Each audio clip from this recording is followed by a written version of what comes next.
बिस्मिल्लाहिर्रहमानिर्रहीम अस्सलाम वालेकुम। आज के लेक्चर में असी मस्कुलाइन में फेमिनाइन ठहण सिखंदासूं।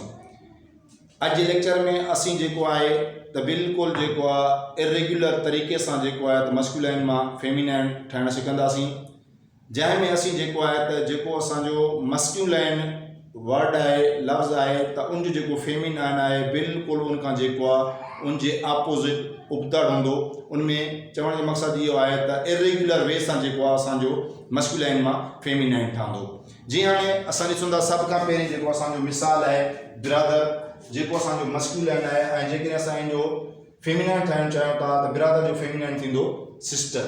अड़े तरीके से उनका बाद में है काक। काक असांजो जेको है मुज़क्कर है तो हेन जो है इनजो मोनस है फेमिनाइन है। अड़े खां बाद में असांजो फादर जो है वो मस्कुलाइन है और मदर जो है उनजो फेमिनाइन है।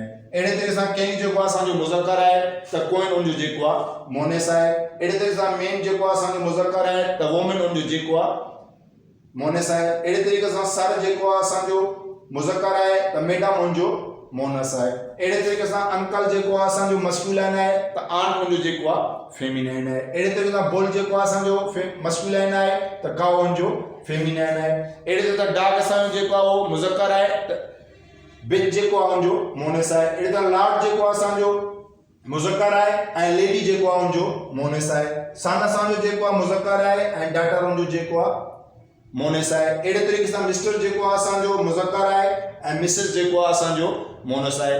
तो आज के लेक्चर में असां जो है तो मस्कुलाइन में फेमिनाइन ठाहिण जो तरीक़ो सीखियोसीं वो बिल्कुल जो मुख्तलिफ़ तरीक़ो हुयो।